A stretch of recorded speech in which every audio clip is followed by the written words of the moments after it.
And just before you get started, I just want to let everybody know that there is hope for the future. And I want to tell you why there's hope for the future. In this room, there are 3 doctors that I know of. There's 1 physician assistant. There is a 3rd-year medical student. There is a pre-med just applied to medical school. And there is a 4th-year student, undergraduate from UCLA, who is wanting to go into medicine, all with an interest in what we are presenting here. I mean, I am so thrilled. We used to have an old crowd of people my age, you know, in their 60s and 70s with all their chronic illnesses. But what's so encouraging is the young people who are attending this meeting tonight, totally thrilled, along with the rest of the members who will kind of keep floating in as time goes on. And we're lucky enough to have Dr. Colgrove, a pediatrician here, who has been spearheaded the effort to start Eugene plant-based providers along with Scott Wagman. And we're on a roll, so to speak.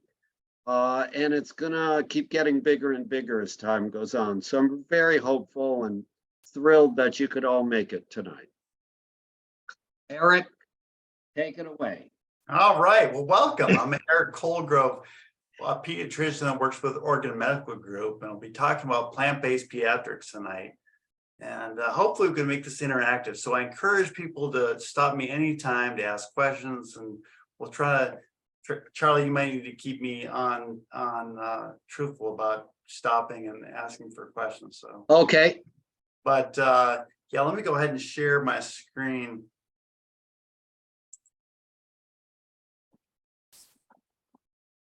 Right. Yes. Looks good. You see it? Yeah. Okay.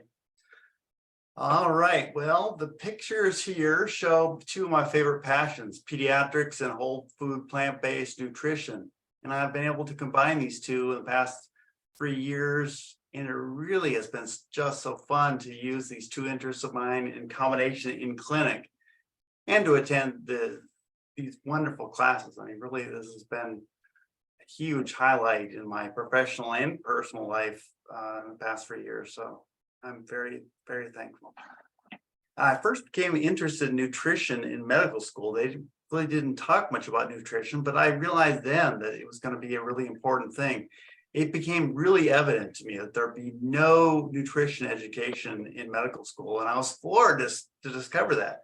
I would learn nothing about the most, important, one of the most important subjects in health, really. So it really kind of disturbed me, and I would talk to the dean of students and different deans and complain about, like, are we going to learn more about this? I just couldn't believe that my patients would be knowing probably more about nutrition than I would. So I kind of vowed to myself that I would have to teach myself, but then I just got busy. All the medical school, all the piles of books kind of distracted me. And then in residency, the responsibility and the just incredible workload, it just got distracted. And then I just kind of got in the zone of not educating myself about nutrition, even though it was out there. It was not until I came to Oregon Medical Group and started my first Tuesday lifestyle medicine class that I learned all the nutrition education that I craved 30 years earlier, and realized that this knowledge was already out there and just waiting for me all along. So it's really, it's been incredible. Here's a little cartoon I wanted to show you. It says 1 day a week, I allow myself to eat anything I want. The rest of the week, I still eat anything I want, but it's not allowed. Which is kind of our reality, that people kind of know what they should be eating, but don't really do much about it. And yeah, so all right. We know that many people suffer chronic illnesses like heart disease and asthma, dementia, many autoimmune diseases, GI disease such as colitis and reflux, and constipation, certain cancers, breast, colon, prostate, many others that are really born from lifestyle issues throughout our life. And the World Health Organization says that 80% of all worldwide chronic illnesses are preventable through lifestyle measures. 80%, that's huge. When we eat poorly, we create sort of a toxic environment in our body. But in general, the body is just amazing at healing itself and has these incredible restorative properties. But when we constantly bombard it with detrimental foods that cause inflammation all the time and just don't work with our body, not what our body was evolved to use, it just doesn't work. We basically get sicker and sicker. So this food is like our environment. So environment you think of as the outside, but really food is the environment for the inside. And just like we can't smoke cigarettes excessively or consume alcohol or even forego sleep, we can't eat the typical American diet with just impunity. These diseases have causes, and avoiding the causes of disease is the best way to protect our valuable health.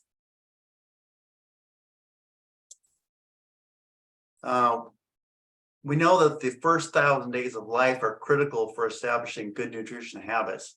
Yet 60% of children 2 to 19 years of age have low quality diets. And most people use pediatricians as a primary source of nutrition information for their kids. Yet only 25% of medical students get get just the bare number of nutrition education hours, which is 25 hours of education set as a minimum by the National Academy of the Sciences. So really, doctors aren't educated. I got the big zero in terms of number of hours in my entire medical career, both medical school and residency. So that was a good 8 years of my training life where I didn't get no one mentioned anything about nutrition. It's just a tragedy. It's horrible. So there are numerous examples of adult disease that start in childhood, such as heart disease and asthma, autoimmune disease, and even cancers, which you can typically start a decade or two before causing the obvious symptoms in the body. We know that many obese children are likely to become obese adults. And at the age of 50% of these adults, about 50% of the obese kids become obese adults. And obese teens have an 80% risk of being an obese adult. So obesity is definitely a childhood disease. This is something that I've been trying to really steer my career in order to sort of combat that at this important pediatric age. And there's a video I wanted to play. Let me see if this works. Yes, I think it's gonna work. It's good. Okay, let me get a full screen. It was this landmark study, published in 1953, that radically changed our view about the development of heart disease forever. A series of 300 autopsies performed on U.S. battle casualties of the Korean War. Average age, 22. 22 years old, but 77% of their hearts had gross evidence, meaning visible to the eye evidence of coronary atherosclerosis, hardening of their arteries. Some of them had vessels that were clogged off 90% or more. As an editorial in the Journal of the American Medical Association concluded, this widely cited publication dramatically showed that atherosclerotic changes appear in the coronary arteries years and decades before the age at which coronary heart disease becomes a clinically recognized problem, before symptoms arise. Follow-up studies on the hearts of thousands more soldiers over the subsequent years confirmed their results. How young does it go? Fatty streaks, the first stage of atherosclerosis, was found in the arteries of 100% of kids by age 10. What's accounting for this buildup of plaque even in childhood? In the 80s, we got our first clue, the now famous Botulism heart study, looking at autopsies of those dying between the ages of 3 years old to age 26, and the #1 risk factor was cholesterol. You could see the stepwise increase in the amount of their arteries covered in fatty streaks as the level of bad cholesterol in the blood increased. As powerful as this was only looking at 30 kids. So they decided to study 3,000. 3,000 accidental death victims, ages 15 through 34. After thousands of autopsies, they were able to produce a scoring system, able to predict advanced atherosclerotic lesions in the coronary arteries of young people. The higher your score, the higher the likelihood you have these lesions growing in your heart. So if you're in your teens, 20s, early 30s, and you smoke, your risk goes up a point. If you have high blood pressure at such a young age, that's 4 points. If you're an obese male, 6 points. But high cholesterol was the worst. If your non-HDL cholesterol, meaning your total cholesterol minus your good cholesterol, is above like 220, that's like 8 times worse than smoking. So let's say you're a young woman with relatively high cholesterol, but you don't smoke, you're not overweight, your blood pressure and blood sugars are fine. At your sweet 16, there's just a few % chance you already have an advanced atherosclerotic lesion in your heart.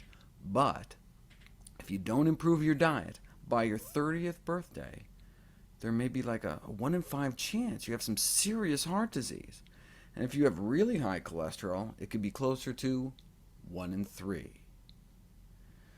Bringing your cholesterol down to even just that of a lacto-ovo-vegetarian, and you're down to here. And if you exercise to boost your HDL, you can extrapolate down a little further. So what this shows us is that even in 15 to 19-year-olds, atherosclerosis has begun in a substantial number of individuals, and this observation suggests beginning primary prevention, at least by the late teenage years, to ameliorate every stage of atherosclerosis and to prevent a retard progression to more advanced lesions. You start kids out on a low saturated fat diet, and you may see a significant improvement in their arterial function by 11 years old. Exposure to high serum cholesterol, even in childhood, may accelerate the development of atherosclerosis. Consequently, the long-term prevention of atherosclerosis might be most effective when initiated early in life, as in 7 months of age. Atherosclerosis, hardening of the arteries, begins in childhood. Remember, by age 10, nearly all kids have fatty streaks, the first stage of the disease. Then, the plaques start forming in our 20s, and get worse in our 30s, and then can start killing us off. In our hearts, it's a heart attack. In our brains, it's a stroke.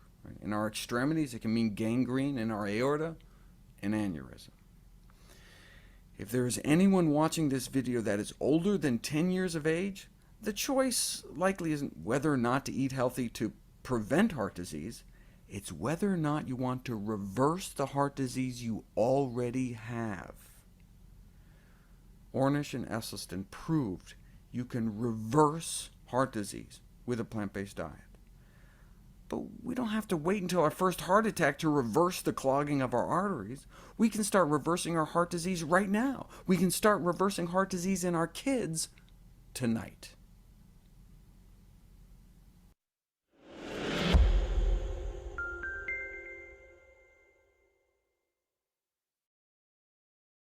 All right. I love that video. Me too. Yeah, so any questions about that? Does that make sense? And I got to do an update for you guys about how young the fatty streaking and evidences of early heart disease starts. Recent studies have found now that even fetuses will start the process. So even they're finding that even fetuses have the very early kind of streaking that you can see that they used to think was age 10. But really it's what the mother is eating. All the extra saturated fat and cholesterol and everything else will basically get to the baby and cause initial damage. So it's even before childhood, which is amazing.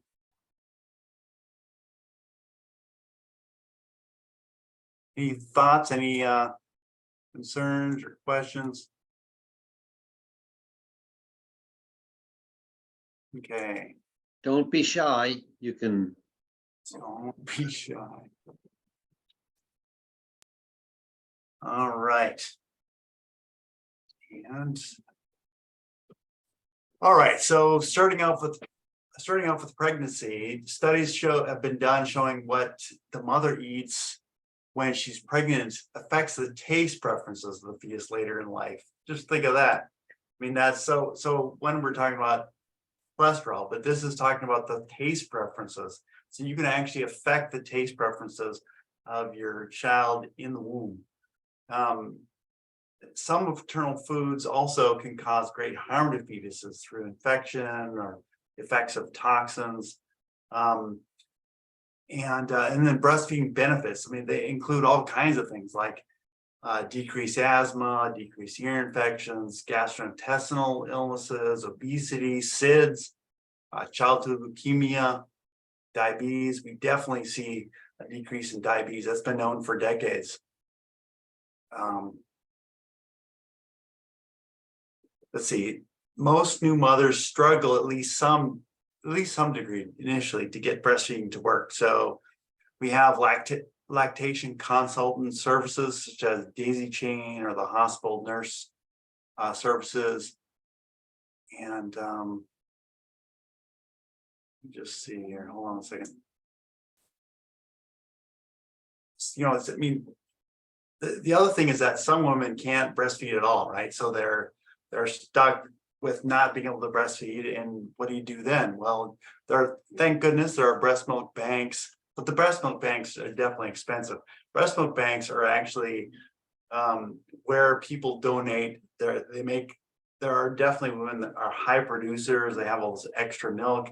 They donate their milk to banks that then clean the breast milk and pasteurize it basically. And then there's a central bank in Oregon. They'll send it out to the different hospitals, and so you can get these from McKenzie Willamette and Riverbend hospitals. It's just expensive, so it's not an option for everybody. But that's probably, if you didn't have breast milk, that would be my second choice. You know, the next thing would be formula. It's an option. It's great if you need it, right? So there are all kinds of different formulas. They market for all kinds of things, but basically, I think due to this small risk of diabetes and other medical problems that go along with cow milk protein, I would avoid the standard cow milk protein stuff. Is that blurring out on you? It's better now. Yeah. Have to, I think. Hey, Eric, before I forget, and I can include this in the chat box, the author, but there's a book, if maybe some of you are familiar with it, Salt, Sugar, Fat. Yeah. And it talks a lot about the problems with all the processed food in our country and kind of the addictions that we develop to the various components that are found in a lot of processed foods, namely salt, sugar, and fat, and how these preferences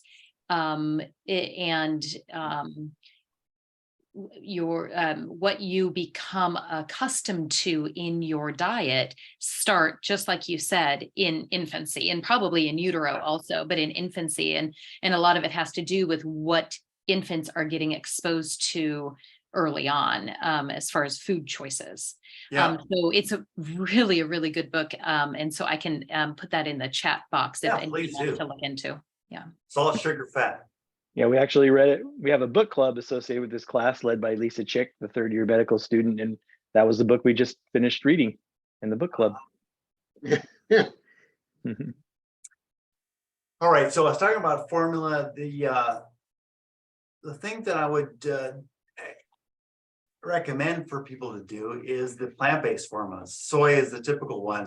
There are some that are marketing for plant-based. I think they're basically soy. I don't know if they have other proteins in them, but the soy formulas is what I would do if I didn't have breast milk and I was a parent. So, and definitely we avoid any kind of plain cow's milk. It's very harsh and actually dangerous to a newborn gut. It causes bleeding and it can kill a baby. So it's toxic.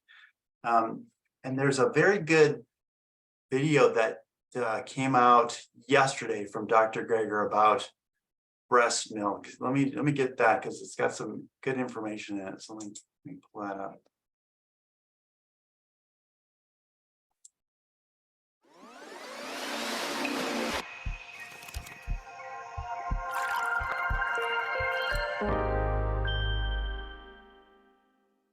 A completely plant-based diet is suitable during pregnancy, lactation, infancy, and childhood, a position echoed by the oldest and largest association of nutrition professionals in the world. Ask a couple hundred health professionals, though, and as few as 1 in 3 appear to know it.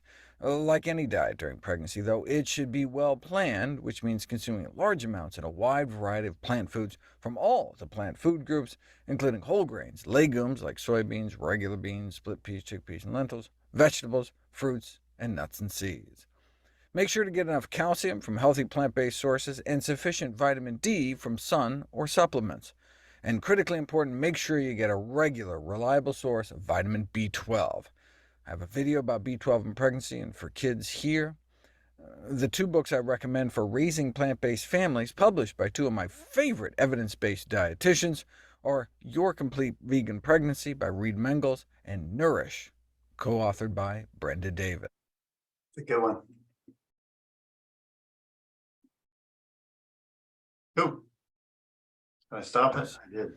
What data do we have on the impact of vegan diet on pregnancy outcomes?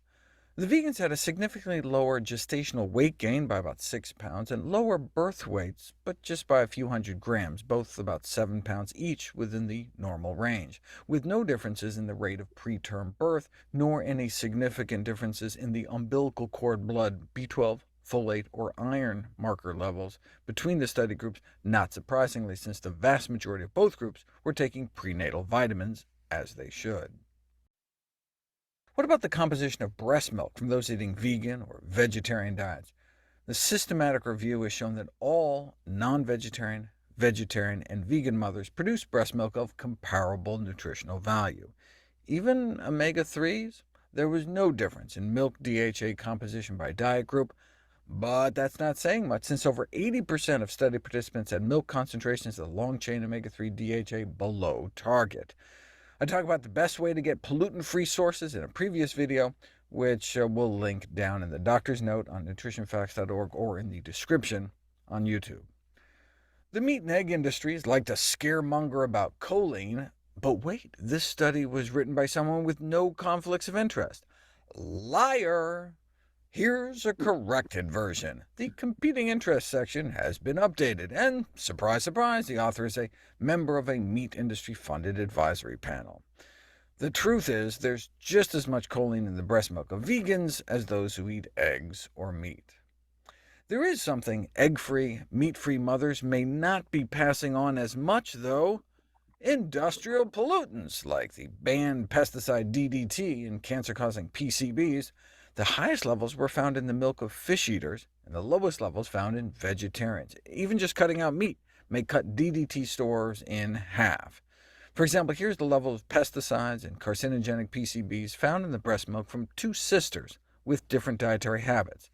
The levels of DDT, DDE, a breakdown product of DDT, dieldrin and beta-hexachlorocyclohexane, 2 other banned pesticides, as well as PCBs, were much lower in the milk fat from the lacto-vegetarian mother than in that from the non-vegetarian sister. That's because these chemicals build up the food chain in animal fat, our fat, as well as any animal fat we eat. What about mothers who eat strictly plant-based? Their milk is even less polluted. For almost every contaminant, there was no overlap in the range of scores, meaning the highest worst vegetarian value was lower than the best lowest value obtained in the U.S. sample. And by vegetarian here they mean women who eliminate all animal products from their diets, including eggs and dairy. The one vegetarian mom who had more than trace amounts in her breast milk had only been veg for less than a year. But for some of these other toxic pollutants, the average vegetarian levels were only 1 to 2% as high as the average levels in the United States.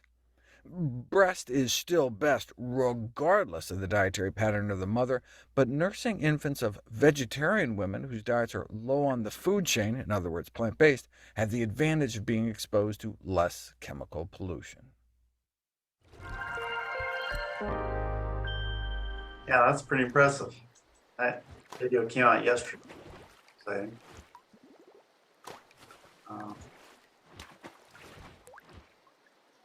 Yeah, I just sent that video yesterday to my daughter-in-law, who's pregnant with my great-granddaughter, or my granddaughter, my first granddaughter. Cool. All right, so, most of the questions in my clinic I get are regarding feeding infants and toddlers, so I want to spend a few extra minutes addressing these issues. And first of all, breast milk is the primary food for all infants. Starting at 6 months for breastfed babies, you can start some solids. And first foods should include cereals, whole grains like rice that are balled up into finger shapes. They can be grabbed by even 6-month-old babies. Well-cooked veggies and fruits. Don't use ones that are too strong in flavor. I mean, things like pineapple and oranges really are such a strong flavor that once kids get that in their mouth, they don't want to eat the more bland vegetables sometimes. So I try to hold off the really strong flavors right away. But definitely fruit are on, you think about banana, that's probably the easiest one to sort of make in the little strips that they can grab onto and put to their mouth, or you can mush it up and feed them the old style with spoon and bowl. One of my favorite foods is avocados. Yeah, avocados and bananas, strips of cooked sweet potatoes, or you can mush up a sweet potato once it's really cooked well. And you can see what I'm talking about in just a minute when we're looking at this video on baby-led weaning, which I show you. It's really, really kind of a cool video to talk to. So I keep talking about feeding babies foods that you wouldn't traditionally, you think about not feeding, actual solid foods. Because we were all raised with feeding kids with a spoon, but there's definitely a trend in the world of nutrition, feeding kids, of feeding them at the dinner table with everybody else, and eating with grabbing on the foods themselves and not shoving foods in their mouth. So I'll talk about that in a second. But after 1 year of age, they're eating enough food so the frequency of breastfeeding diminishes greatly. And a lot of moms will feed like 3 or 4 times a day only. Oh gosh, I would say at probably, after this year of age, they really just go down in the amount. And even as they get older, they may only 2 or 3 nursings a day should be enough to really get them through after, let's say, about 18 months of age or so. I mean, there's no like hard and fast rules. Well, there's definitely people that want to have these really strict schedules, and really kids, there's so many different ways to do it, and I think we don't need to be really militant about what kids cannot do with their feeding. I don't know why this keeps coming up. Okay. Yeah, so baby-led weaning, which I'll talk about now, allows infants to naturally transition to eating with the family, which is really kind of cool. Babies learn to feed themselves instead of exclusively spoon feeding parade foods like you may be used to hearing about or seeing or doing yourself. We start this at 6 months when kids are developmentally ready. If using formula and you're not breastfeeding, you can start a little earlier with cereals at 4 months of age. I wouldn't do any baby-led weaning, but I'll do the traditional spoon and a bowl with some baby cereals. Benefits of the baby-led weaning is introducing babies to family mealtime, which is really kind of fun. Instead of feeding totally separately, you bring them right into the family time. It offers, role models for eating, handling food. It's supposed to you definitely get a greater variety of foods when you're doing more table foods. Kids learn how to gauge their own appetite. That's a huge thing. Normally we're used to sort of sticking a spoon in the mouth over and over, and it's harder for babies to sort of say, no, I'm not interested. It's easier for them to grab their own food or stop grabbing it when they're not hungry anymore. So they learn to gauge their appetite better. There's been some studies looking at obesity and baby-led weaning. Nothing's been found to be really just crucial or really powerful, these studies, quite yet, but it's early on. So a lot more studies need to be done. But the other thing it does, it really helps develop their fine motor skills. If you imagine, instead of having a spoon going in your mouth all the time, you're actually grabbing onto things and manipulating the food and getting it just right in your mouth. The notion, I can tell you, freaks out new parents, the idea of baby-led weaning, but especially the gagging. And in this video, I'm going to show you a little bit of what gagging looks like, because it freaks people out. But gagging happens. Babies have a gag reflex that's higher up, and they have a powerful gag reflex, which keeps them from choking. There are no increased choking episodes that have been based on the studies. They're limited studies, but based on studies, no one's found any increased choking episodes with baby-led weaning. Baby-led weaning has been very popular in England for years, so it's not like it's brand new. It's kind of all the rage in the US, but it's been going on for probably a decade or more in England. One thing that's important is this whole idea of making sure babies are ready. Got to make sure that they're interested in eating, that they're sitting up by themselves or with minimal support, and they're not having much in the way or minimal tongue thrusting. So when they're doing this, they get food in their mouth and they're thrusting their tongue out. Usually they're not quite ready. So, but here's a cool little video on baby-led weaning. I'm going to show you that.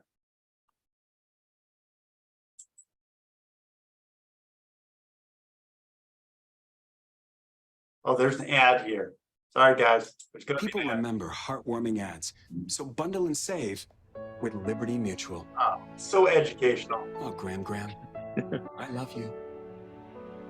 Only pay for what you need. Liberty, liberty, liberty, liberty. All right.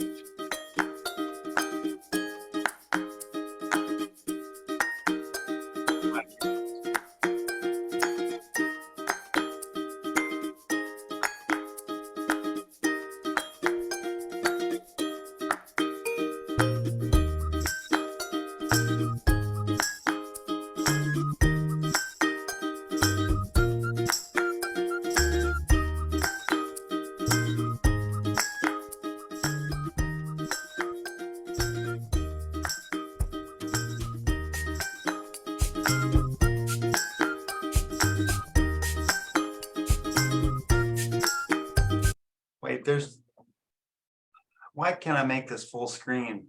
Do you guys know? The stuff on the side, if you can minimize, that area, if that could be minimized somehow.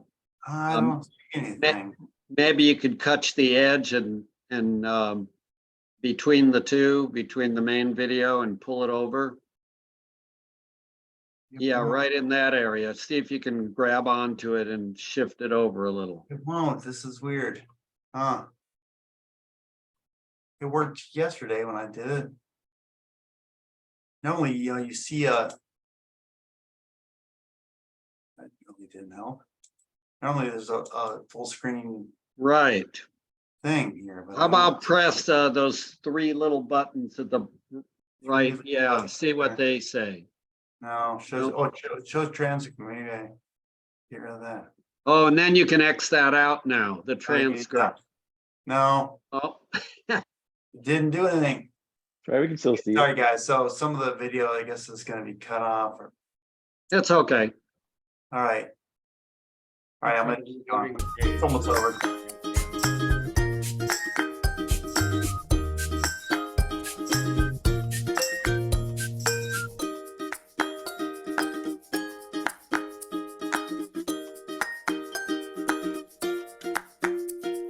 I can tell you this freaks out parents, but it's so good for kids.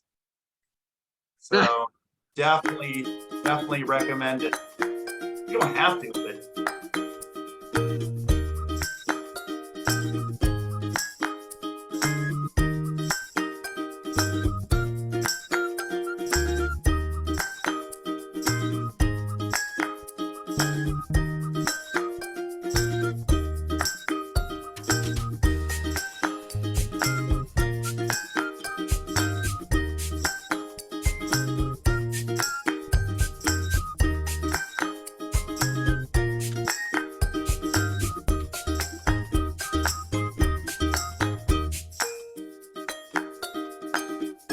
that's an interest in food and reaches projects.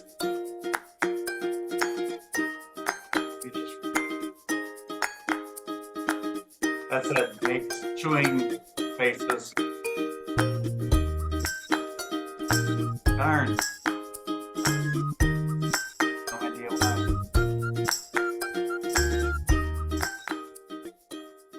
You know what? I found it. Yeah, I did escape. Sorry.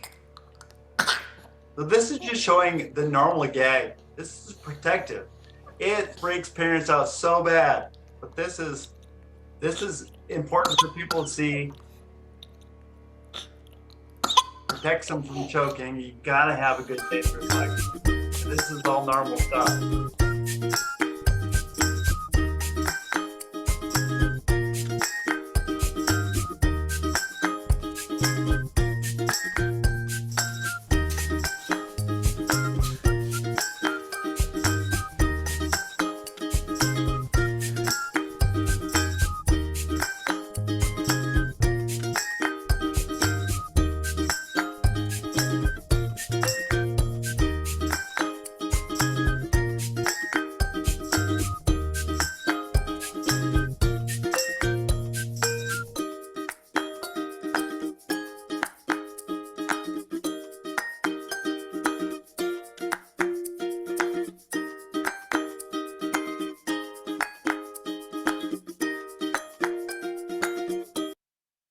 All right.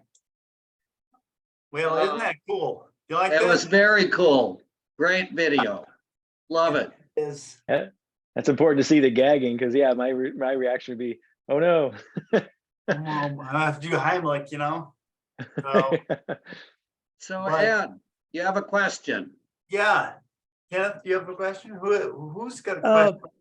It's not Yeah. a question I wanted to share, and I'm sure other parents have seen this. Our daughter was born in 1985, and when she was about 6 months old, when we had her out in public at a restaurant in a high chair, we were trying to keep everything out of her reach. So she got her first grown-up food at the age of about 6 months when we had a momentary lapse and left something within reach. She had no teeth. She started gumming pizza crust. So Yeah. as it turns out, that was partly good and partly bad. It was the wrong food, but the right time to be letting her introduce herself. Yeah. And yeah, pizza crusts aren't that bad. I don't, it's not, that's a great story. I mean, And kids don't need teeth to eat. They don't rely on their teeth. If they have teeth, they're just gonna kind of be in the way anyways. They gum, you're right, they gum stuff, so they don't use teeth. Yeah, yeah, that's a good story. Any other questions? Or thoughts or comments? Experiences, what about when you? Yeah, Kim. Hi. I really love this topic. So many years in school studying nutrition, and I was previously a nutrition teacher for K through 8. So love the topics about nutrition and pediatrics, but just wanted to make a comment because you said that it's encouraged to bring kids to the table and have dinner with family. And I totally agree and think that's a very effective way to develop healthy eating habits with the family, but also to encourage them to participate in the kitchen as well. As a nutrition teacher, we're teaching them kitchen skills so that they can cook at home for either for their family or with their families. Some of them have taken recipes that we've shared and have cooked for their families, but really gets them engaged and interested in controlling what they eat and trying new foods. So I think for kids, many people tend to think that we have to control, all their meals and stuff, but to have them collaborate with them and have them take responsibility for that is also a great way to encourage healthy eating. I love that, Kim. Yeah, and kids have a different relationship with food once they participate in the growing of it in the garden. Oh my gosh, they become so proud of their little baby plant.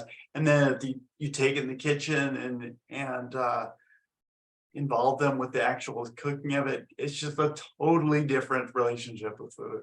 Yeah, I think kids are very receptive to it, to nutrition overall, and for them to understand from seed to on the plate helps them understand where their food comes from. In my undergraduate career, we did research on how gardening influences eating habits. And like you said, gardening leads to healthier eating habits and healthier teens and children, and that also bleeds into their family as well. Cool research, Kim. I didn't know that. That's good. That's kind of neat. Good. Any other thoughts before I move on?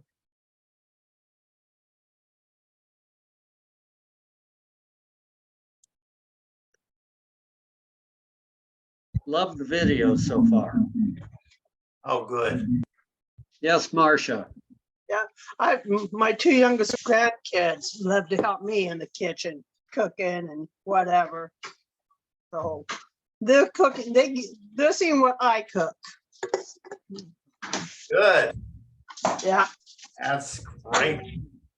as my granddaughter brings out a box of KFC. You didn't see that though, right? I don't gotta follow that. You heard that, right? All right, let me go to the next one here about infant toddler nutrition continued here. In general, speaking of KFC, I would say we don't eat at fast food restaurants. Really, in general, you shouldn't be at all eating fast food, especially when kids are involved. Eating outside the home should be really kind of rare occurrences, and parents should really pack their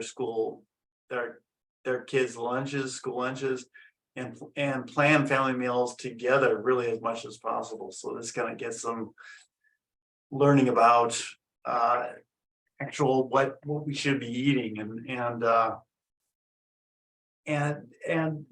thing with fast foods is it's like the opposite of what we should be eating. So it's just best not to even go there. And the thing, if you do go to fast food restaurants, especially on a frequent basis, that is so stimulating to the kids' brains that they're going to be so geared on take me back to those golden arches and get me processed food that's filled with fat, sugar, salt. Yeah. Okay. I would avoid lobster and shrimp, mollusks, catfish, swordfish, bluefish, mackerel, pike, shark, tuna, any fish caught in questionable waters. So yeah, I would limit the fish to probably once a week, really just to decrease the amount of toxins that are passed through to our children. So I tell people, yeah, fish can be good, but you have to really limit it or just not. I mean, so I don't think of it as a health food. A lot of people think of fish as a health food. Maybe it used to be healthier, but actually, some of the good fats that are in fish are good, but there's a lot of bad fats too. Most of the fats in fish are bad fats, let alone all the other problems that we see in fish in terms of with the pollution and that kind of stuff. But just the fact that it's bad animal fat is what it is. There are some good fats, but there's mainly bad fats. The other thing I would do is eliminate fried foods and barbecued foods from the diet, both of which expose people to high levels of carcinogenic compounds and produced by these high heat cooking methods. So you want to decrease your heat in your cooking. So the AGEs are these things that are produced when you cook at high temperatures, especially with frying and grilling on the barbecue grill. So those AGEs and what's that stand for again, Scott? Advanced glycation and end products. Very good. All right. Yes. Let's see. The other thing you want to do is avoid honey until age 1, and of course any chokeable foods and things like whole grapes or hard foods like carrots. Plain peanut butter can be very hard for kids to handle. You see videos of dogs working with peanut butter. That's really funny, but not so good for little infants and toddlers. The other thing is no popcorn until age 4. So popcorn, you think of how could that be? It's a relatively healthier snack, right? But it's not good for kids because of the choking risk. Those little very light pieces, they're sharp pieces, light, they can easily get down the airway, and it's just not good until they're at least 3 or 4. I say age 4 is what I say. But does anyone know why we say no honey until age 1? Yeah, what do you guys think about that? No honey until age 1. Is that for real?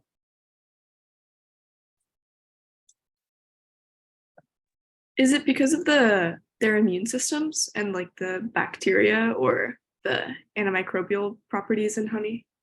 Yes, it does have to do with that. It is because there are botulism spores in honey, and they don't bother us because we have plenty of bacteria in our gut, and there's nowhere for those little spores to land. And so in a baby who doesn't have much of a bacterial flora in their gut, there's plenty of places for that botulism spore to land and start pumping out the toxin. And the toxin is one of the most potent, deadliest toxins. So every time we eat honey, we're eating this deadly toxin, or not toxin, we're eating a deadly spore that can produce bacteria that make the toxin. But our guts won't allow that. A young baby, and really it's babies in the first couple months of life.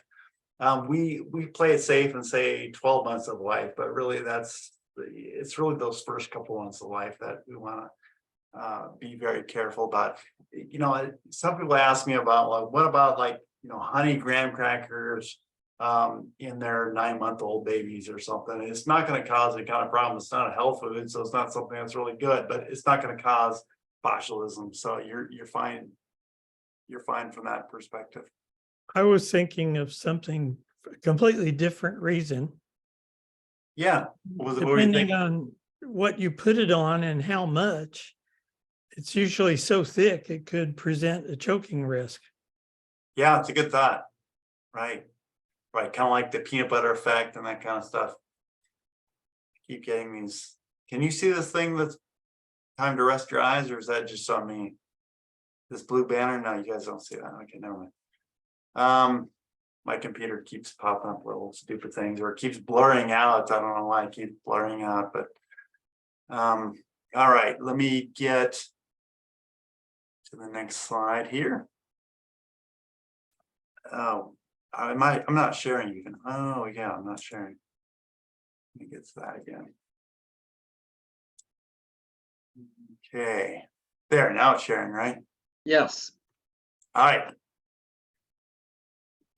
Okay, so what I wanted to talk about here was just that infants and toddlers need more calories from fat. So per body weight, toddlers need 3 times more calories per pound of body weight than adults need in fat. So that is a lot. We really have to focus on that. We got this incredibly, fatty brain that is growing, and a body that really needs this extra energy. So, at the same time they have small stomachs and short attention spans, they have a tremendous energy expenditure going on. So they're in constant motion, and they just need that extra energy. They need to be on the high side of the calorie density spectrum, not the low side. So they need to eat more of those yellow light foods that Scott and Charlie tell us that we should try to avoid. Well, kids, the infants and toddlers need more of those kind of foods. They need more fats. They just don't need the junky kind of fats. They need more healthier fats. So it's possible to be too low on the food density spectrum for kids. So don't go for low fat things for kids. You want to get plenty of fat. Veggies are great for toddlers, but they cannot make up a majority of their plate. You can use more beans, seeds like chia, ground flax, nut butters, avocados, and other healthy fats, like even maybe some oil. You can expose your child to nut products, peanut products at this age, at 6 months. Seeds, tree nuts in the form of butters, powders, purees, all that starting by 6 months of age. And you want to expose those kids to different nuts at 6 months of age, because it actually reduces the risk for allergies. Newer studies in the past 10 years have really shown that to be true. I never thought that we should withhold nut products from young kids, because you look at India and Thailand and places where they are feeding their kids nuts from a very young age, and they don't even know what peanut allergies are. So I always thought it was a little bit ridiculous that we told people to never feed kids nuts until they're 12 months of age. So it goes to figure that sometimes the scientists and doctors aren't so smart until they actually do the real science. And then when they did the real science, it became obvious. Oh yeah, we see less food allergies once we actually give it to them earlier.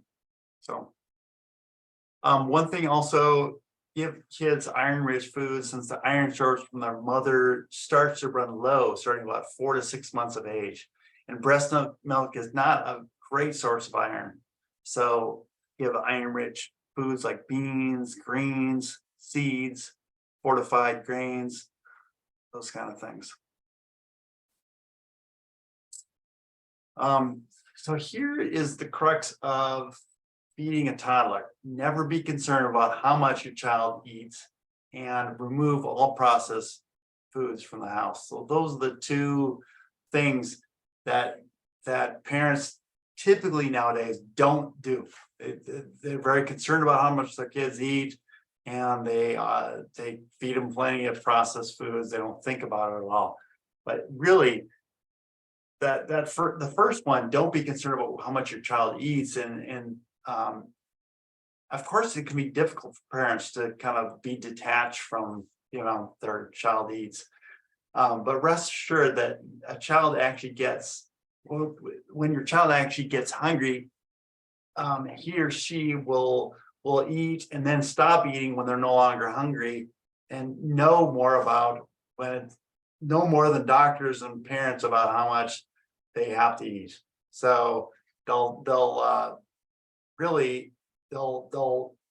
their stomachs and their brains are able to figure out their own hunger, and they also have a variety driver. Their brain wants variety, because you don't see like primates sitting at the same tree all the time, eating the same exact food the whole time. We have these variety drivers in our brain that tells us that, hey, we better go to the next food, because we're gonna, basically that's those animals that did that survived, and that's survival of the fittest. Those animals are going to be fitter who actually eat multiple different kinds of foods. So we do have this variety driver. Yeah, Ed, you had a question. It's not a question. Two more little brief things I'd like to share. Yeah. First one is I read research that was done with young people who had been out on a wilderness backpack for a couple of weeks. When they came back, they were provided with a buffet of just all kinds of foods. Guess what? They happened to make healthy choices. Yes. And the other one is my kids, when they were little, like under 5, happened to have a pediatrician who knew a little bit about nutrition. We were vegetarians at the time. We went back off of it for a while after he said, don't worry about them and cholesterol.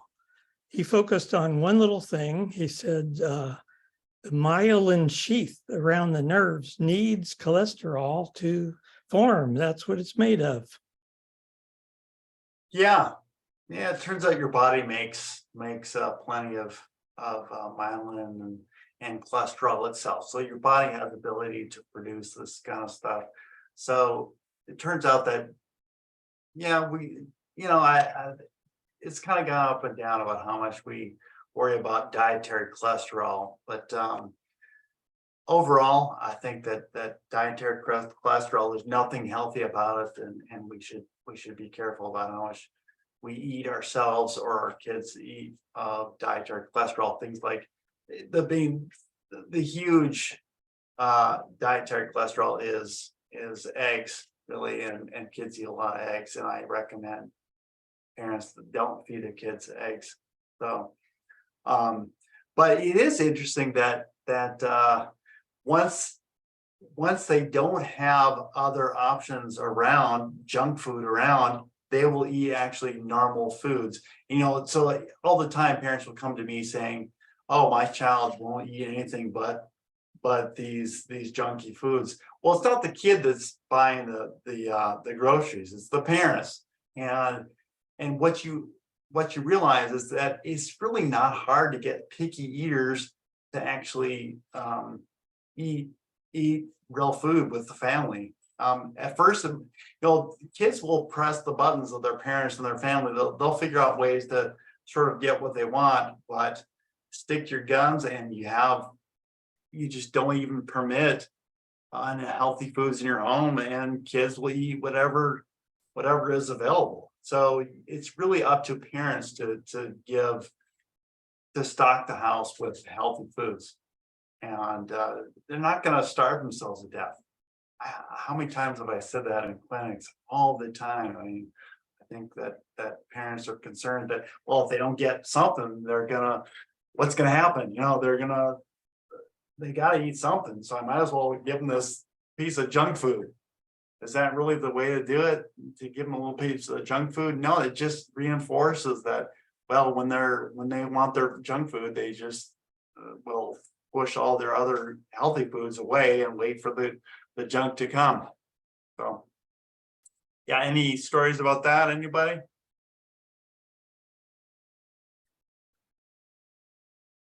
I've had a number of parents who have told me that they can't get their kids to eat. And I'm glad that you made that statement about it's not the kids who are bringing the food home, it's the parents. And it's almost like the parents are using their kids as a card get out of jail, or we shouldn't have to do this ourselves because our kids can't do it. And the parents really don't want to do it is the bottom line here. Yeah.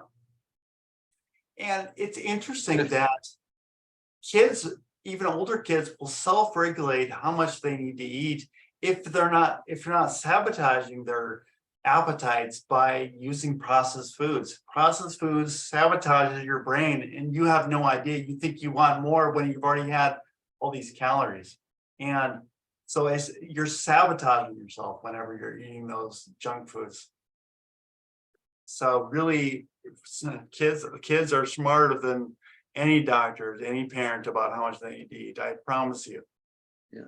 Kim, you have a comment that you may want to share with the group about the Israel, what they're doing there with food. Yeah. There's this snack called Bomba. I don't even think they have it at Trader Joe's now, but it's really just peanuts puffed into these balls. But it's such a very common snack in Israel, and all the children eat it. And they found a correlation between that and then the low incidences of peanut allergies. And that just goes to show the exposure to these allergies or foods. I've also, in the past, when I nannied these two children that had peanut allergies, and they were going through peanut therapy. And so every time at dinner, and they would have like a little cup of peanuts. And now they're not allergic anymore, and no more anaphylaxis when exposed to peanuts. When before that, just the smell of peanuts in the air would cause a reaction.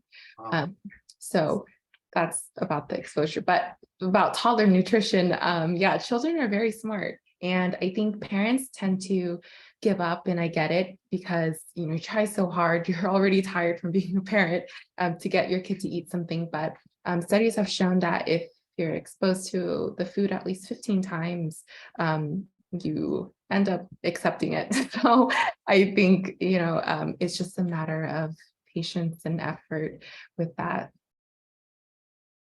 Yep.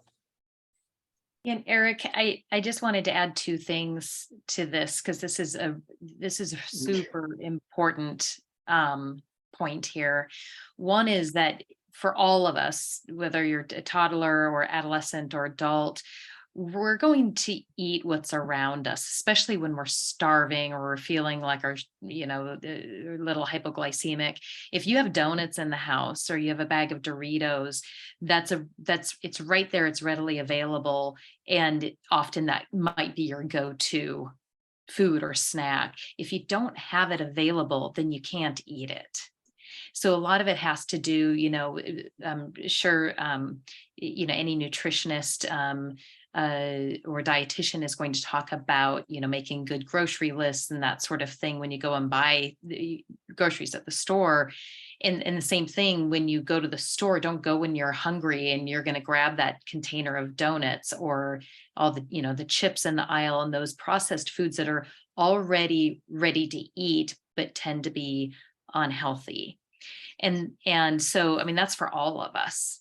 If you don't have it in the house, you're not going to be able to binge on that container of ice cream if it's not there.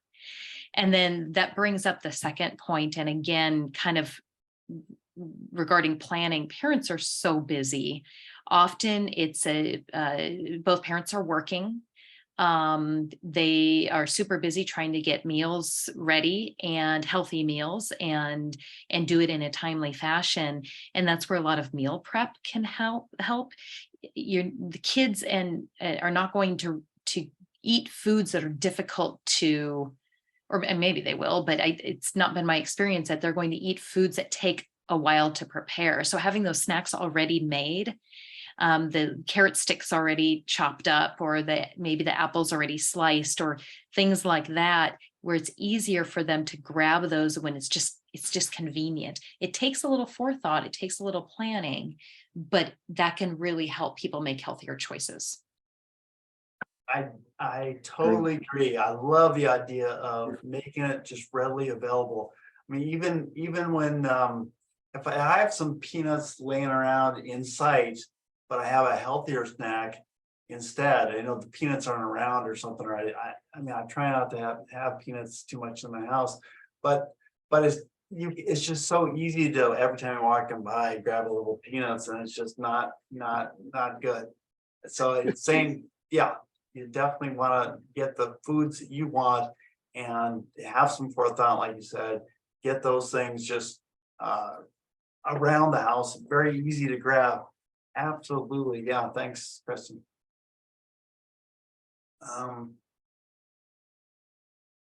Let's see. Let me share this. Is there any other comments or thoughts or questions? We're good for now. Okay. All right.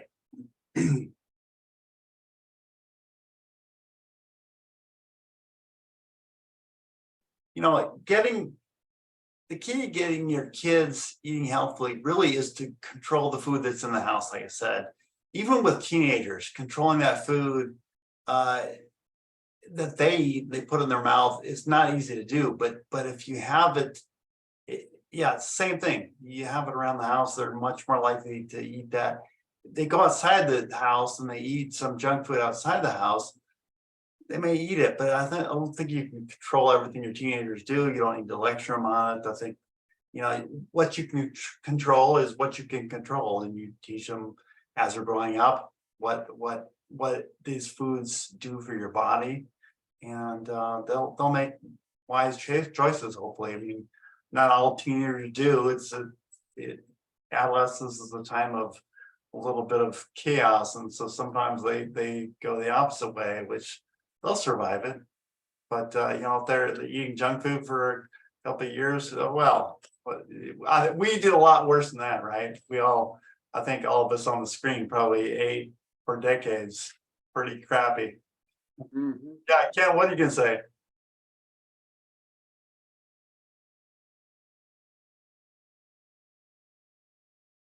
Ken, are you able to unmute? Hi. There you go. Sure. I'm sorry. Can you repeat the question, please? Oh no, I'm sorry, Kim. No, I said Ken. Oh, Sorry, Kim. Yeah. Sorry about that. I haven't had a chance to look this up since somebody mentioned it, but did they equate lanolin to cholesterol? Or did I just hear it wrong? Yeah, and somebody said, and I think you said the word sheep during Myelin, not lanolin, myelin, myelin. Does that have anything to do with sheep? Sheath, No, sheath. sheath, the coating around the nerve fiber. Yeah, E-I-T. Oh, sheath. sheath, like a sword sheath. Is that a Yeah. a sword sheath is a scabbard? Yeah. So, myelin is a sheath around nerves. Yes, that's right. And cholesterol in infants is important for the development of that. Right. So I have that right? But not necessarily in the diet that they're eating. They can make their own cholesterol. Give them a diet high in all the right nutrients, and they'll make their own. Yeah. Yeah, the only thing you need to take away from that, Ken, was our body makes all the cholesterol we need. We're cholesterol conserving machines. We have no dietary requirement for cholesterol. And then cholesterol doesn't ever come just with cholesterol. It comes coupled with saturated fat, which we know contributes to heart disease. So I do that right. If something has cholesterol in it, I don't buy it. And then kids need higher other fats. They are good fats in their diet than adults. That was the point that Dr. Colgrove. We're going to get those fats in grains and legumes. In avocados, Nuts. nut butters. I have the avocado thing down. Seeds. Yeah. Avocados come up every single class. I know. It's really a wonderful thing. Well, they're great. And I'm glad we have these factors and suggested rules on how to decide what healthy foods we need to eat and when. So that brings me to Eric's comment about grains, fortified grains. That makes me think of flour. What do you mean when you say fortified grains? Well, there are some, there are some grains that like baby food, oat cereal that is made for babies. I don't think you have to do that. I'm not just excited about the baby foods that are out there. I think you can just eat oatmeal. So I don't know, I say that, but I don't know that I'm really pushing for baby foods. I think I've done that baby cereal or push baby cereals for decades of my life. So I'm still at this edge of my advice where I haven't thought maybe too much about it. I've always kind of talked about that being a great way to get extra iron is getting iron fortified baby cereals. So I'm not so sure. I don't know. What do you guys think? Oh, I just said, okay, we Yeah. we need to avoid flours for a lot of reasons. Yeah. Flour, I worked somewhere where we sold salt, and we sold a lot of salt to a major commercial bakery, and it was fortified with everything. And so they ruined the wheat kernel by taking off the bran and all the other good stuff, and made a bleached white flour. And then they added this salt and called it enriched bread. But really what they were feeding them was air. Yeah. I mean, that's what most people, I loved white bread, but it's air with some things added to it that aren't necessary. So to move on, another thing that comes up often is, I forgot the name of it, but this carcinogen that comes from burning meat or animal flesh. Charlie, what is that called? Which kind of flesh? When you burn flesh, when you grill flesh. Oh, it's AGEs, advanced glycation end products. They age you.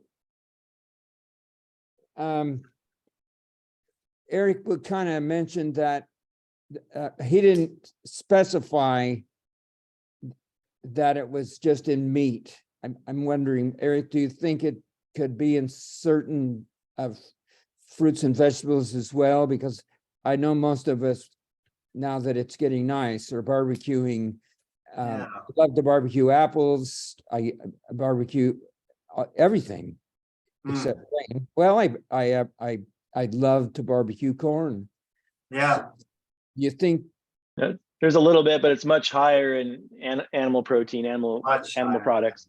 So there's a tiny bit in plants when you barbecue them at high temperature, but very minuscule compared to. So it might be best that we not strive for the black marks, the black grill marks that we think make food taste better. Yeah, strive for a little less black mark, but still enjoy your food because you're not getting enough AGEs from the veggies that you'll be grilling. I mean, some people are extreme about it and they eat raw food only. And some people will do nothing but boil their food because that boiling, it keeps it at no more than boiling point, 220 degrees. Yeah, so, but I think, the more you sort of grill or burn your food, the more you're going to run into some problems with your nutrients in your food not being as good and getting these extra AGEs. But yeah, nothing compared to putting meat on the grill. Yeah. Thank you, guys, for addressing my issues. All right. I just wanted to mention when kids say they don't want to eat very much food. You know, you put out, you spend all this time making this wonderful dish or whatever, and the child's like, no, I don't want to eat any, I don't want that. I want my junk food, or I just don't want to eat it. You know, you really, it's best to say, okay, you don't have to eat it. I'm not going to force you to eat this stuff. If you're hungry, if you're not hungry, go outside and play. And they ask something that's not in the house, simply let them know that you don't have any. And when the child gets hungry, they'll want to ask to eat, and then they'll relish what they eat, what was offered earlier. So they'll actually, it really reinforces their idea that really they should be eating at the same time everybody else is eating. So that's one way to combat this idea that kids who are pushing the food away and they want to get straight to dessert or junk food. This is an easy way to really get them on the right track. It's just to say, well, you know, you don't have to eat it. Go outside and play. So, but really the first step towards your child eating healthier is really changing your own diet. So really you eating healthier. So let me say it again. The first step towards your child's healthy eating is changing your own. And that is really key. You know, if they're seeing you eat junk food, if you're a poor model, it's just not going to happen with kids. You have to really respect your own body for your kids to learn how to respect their own. So, if parents decide that an unhealthy food or a restaurant meal is acceptable for the children to go once per week, that's okay. You know, I think once a week you decide to go somewhere or have a food that's somewhat unhealthy a little bit, that's okay. You know, I think it should probably not be fast food, but I think it's or super junky or detrimental. But you know, I think it's okay that you decide once a week you do something different, and you go out, or you have a meal that's, you know, a little bit cheap. Unlike the cartoon I showed you earlier, with it's just, you know, oh, I got my cheat day. You know, it's like every other day is also cheat days. Now you shouldn't do that. But here you know that the whole family is deciding to do this. I think it's okay. But really, you should be doing it together. It should be something that's done together. Eating is really something, a family event. It's not shouldn't be done in isolation. You have kids or you have families where everybody in the family gets our food and runs off in front of their different TVs in the house. I see this a lot, and it's just horrible. There should be some family mealtime. There should be some togetherness, and eating is about companionship, which really the word companion means to eat bread together, to share bread together. It means bread. Pan means bread, and means together. So really that's what it's about, is really being together. When we're eating together, something happens. Hold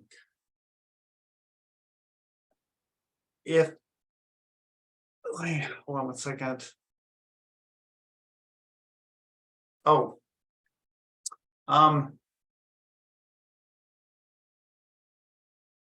you know, what I was going to say was that if there's some kind of achievement that the child has, you know, really, I don't think it should be celebrated with some kind of cheap food or whatever, like you're celebrating this achievement with junk food. I think really people need to be more careful about when they decide to use these episodes of a special treat kind of food. You know, it's maybe birthdays are different, but as far as like rewarding kids with comfort foods like ice cream and cookies, it's just not a good idea. It teaches them the wrong message, and they build sort of this emotional attachment to these foods. You know, so I don't know how you guys think about that, but that's the way I've been approaching it recently. Any thoughts about that? And what time is it? It's getting close. It's 8:25, so we've got about 5 minutes. You're gonna come back next week, I believe, for Yeah, we'll talk more for about questions. further information. So maybe you'll see if there are some other questions from people. Yeah, you guys have any questions or comments? Things you notice when you're parenting your children, or you've seen other family members sort of make mistakes in your family, or we all make mistakes. I think that's one of the key things. You're gonna make mistakes, you know. It's just there are ways to sort of learn instead of learning the hard way and doing things. So many families and parents will do things the hard way and just never get these ideas that are really pretty basic about having healthy food around, and not caving into their wishes for junk foods, and just not exposing them to that. I think the big thing is to, I know it happened a lot when I was a kid, and in my generation too, where, there's always a lot of stress about meal times, as far as, oh, you're not going to get up from that table until you've cleaned your plate or whatever. And then it becomes a negative experience, instead of just saying, oh, you don't feel like eating, you're not hungry enough to eat that. Okay, well, just go do your homework or go play or do something else. And then, but yeah, having the healthy environment, the food's there, and not stress about it. And I think that's a big theme to take away tonight. Yeah, do we really think that it's good to make our kids clean every little crumb off the plate before they get up? I mean, what is that? Why do we do that?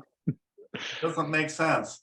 I think it's because we think we're failing as a parent if we don't feed our kids and they don't eat, then we're not providing for them. I think it's that inherent instinct. I think it's that, and I think it's the depression. I think, there was a time where you did not waste any food, right? Money was so scarce, food was scarce, and I think there's a lot of holdover from those kind of events when food is so scarce, that you gotta eat every little bit and take advantage of that food, that if we have it. Yeah, but that's the situation we're in right now. So Arun, you have a question. Good evening. I wanted to say that many decades ago, I saw this movie, A River Runs Through It. And the scene that stuck with me was the table scene, where the parents want the child to eat whatever was in the plate, and he was not to leave that table until he finished it. So I think that is a very important question that we are talking about. But I also want to say, in my childhood in India, we were from a lower middle class family, so we had barely enough to eat. And we ate with the season. If the spinach was in season, we had spinach every day. And so I remember telling my mom and dad, spinach again every day for 4 or 5 months. Because it was dirt cheap. I mean, cheaper than dirt. But much healthier than dirt. Yeah. Right. Yeah. So we had basically homemade tortilla type, and we had some rice, and we had lentil soup, and we had a spinach curry. We might have had some chopped up carrots and tomatoes and cucumbers, but that was the meal day in and day out. And that's great. It was okay. I weighed about 110 pounds when I came to this country. And within 6 months, I was 150 pounds. Wow. Yeah. Because I was eating all the meat and potato chips. Yes. But yeah, so yeah. And I wonder how much like, dairy and ghee did you deal with when you were growing up? Not much. We had some yogurt and maybe a spoon of ghee in the rice or on chapati, but that's about it. We hardly had any sugar unless it was a special, like a occasion, a celebration, then we had 1 or 2 sweet dishes. But other than that, no. Regularly, no. Good. Cookies, no chocolates at home. But of course, my wife, she had a different upbringing because they were very well to do. They had lot more sweets. So anyways, Yeah. thank you. Yeah. Yeah, thanks. So I want to give Lisa Chick a moment or two if she has something to share with the group that's coming up. Hi, everyone. Things coming up, our next book club meetings next week. We're combining the two. So our student book club and our community book club are both going to meet together, which is going to be really exciting and a fun way to share different perspectives. So we're reading The Body Keeps the Score, and then we'll still be reading that for our next meeting next month. So if you want to join in, you're welcome to do so. And then I had a comment to make about earlier, we talked about just not having junk food in the house. And someone in the chat mentioned that they're the only person who eats whole food plant-based. And I think, like Dr. Colgrove said, it's really basic what we're talking about, eating whole foods and plant-based. And for the most part, we know what we need to eat and what's a healthy choice. Sometimes it's the motivation and taking that first step and taking our knowledge into practice. That's the really hard part. So if anyone needs help with that, that's what I love to talk to people about, just the motivation and why this is really important for you to actually take action. So we're here to support you, and it's nice to see everyone tonight. Oh, thanks, Lisa. Yeah, to have that support is amazing. And how much do you charge again, Lisa? Well, if you think time is money, about half an hour, 45 minutes worth. All right. No charge. There's no charge. Nice. So, just to be clear, no charge. That's great. So Juliet, any last comments or any thoughts on how you grew up eating? Did you come from the household that made you eat, or were you the modern age child? I think probably somewhere in between. And I think my parents were really good about like asking me if I was full, which not every parent like does or has the knowledge to do. And so that's given me like a healthier relationship with food, I think. And my parents actually, they dabbled in veganism for a year after reading the China study. And so I was exposed to these ideas from like middle school on. So it was always like something that was attainable and not like an ostracizing choice in my family when I ended up going vegan again last year. Great. Wonderful. Thanks for sharing. Scott, any other issues you want to mention about this weekend or whatever? Yeah, we got the walk coming up on Saturday. So I'll share my screen real quick. I can show you go to the website and get this to close out here. It's going to be over by Valley River again. Yeah, I mean, so I can have it in actually I can also go to I have it in the newsletter, but I can go to the Eugene Plant-Based Providers.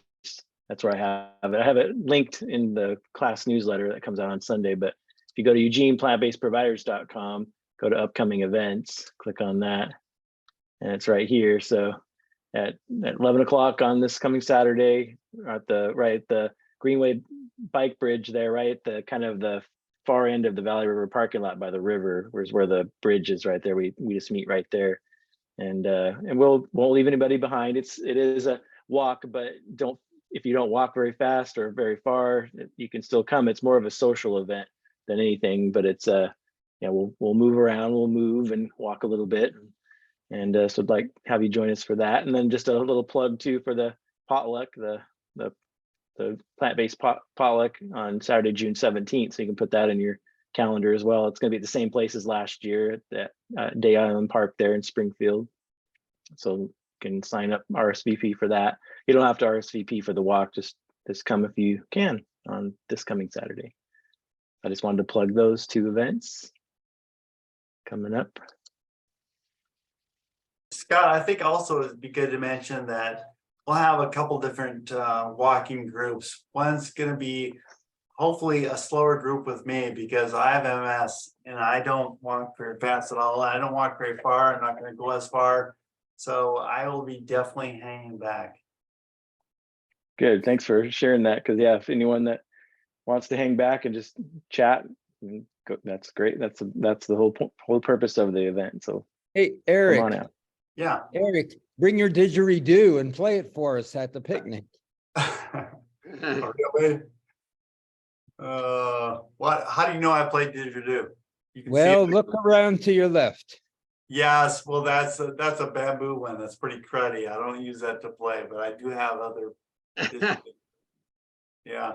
Oh, As usual, we've had fun. Thank you Yes. all for coming, and we look forward to next week. Check on back with you all. Good Great. night. Thanks, Good guys. night, everybody. Thank you all right, very good job. much. Thanks, Eric. Yeah, thanks.